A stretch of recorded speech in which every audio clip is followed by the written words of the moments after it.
6. माहेर वजा स्वाध्याय. प्रश्न 1. एका वाक्यात उत्तरे लिहा. अ.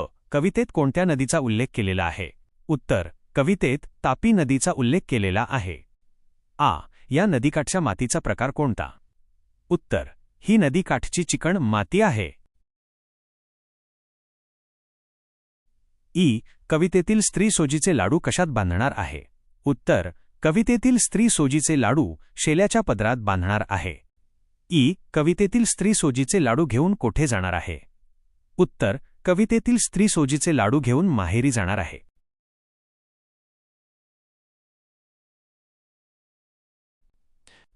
प्रश्न 2. काय ते लिहा. अ. ओटा बांधण्यासाठी उपयुक्त माती. उत्तर: चिकण माती. आ. लाडू बांधण्यासाठी उपयुक्त पीठ. उत्तर: सोजीचे. ई. बहिणीसाठी भाऊ आणणार असलेले वाहन. उत्तर: रथ. प्रश्न 3. चिमणमाती बघून कवितेतील माहेरवाशिणीला एकातून एक कल्पना सुचत गेल्या. त्या कल्पना तुमच्या शब्दांत क्रमाने सांगा. उत्तर: चिकण मातीचा ओटा वजा ओट्यावर जाते मांडणे वजा जात्यावर सोजी दळणे वजा सोजीचे लाडू वजा लाडू शेळ्यात बांधणे वजा भाऊराया येईल वजा रथ आणील वजा रथाला नंदी जुंपीन वजा रथातून माहेरला जाईल वजा दंगामस्ती करीन. खेळू या शब्दांशी. नदी या शब्दातील न या अक्षरावरील अनुस्वार लिहिताना वाचताना विसरला तर नदी हा वेगळा शब्द तयार होतो. या शब्दाचा अर्थ मूळ शब्दापेक्षा वेगळा होतो. नंदी वजा नदी अशा प्रकारच्या शब्दांच्या 5 जोड्या लिहा.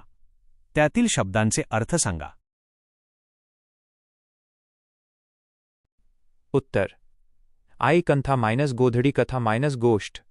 ई आई होलमंद मायनस हळूमद मायनस गर्व. ई आई आई होलकम मायनस थरथरणे कप मायनस चहा पिण्याचे स्थान. आई वी दंगा मायनस मस्ती दगा मायनस फसवणूक. वी होल कुंडी मायन मातीचे भांडे कुडी मायन शरीर. वी खोंड मायनस तरुण बैलखोड मायनस दोष झाडाचा बुंधा. वी एन होलगंड मायनस गर्व गड मायनस किल्ला. 8 जंग मायनस लढाई जग मायनस दुनिया.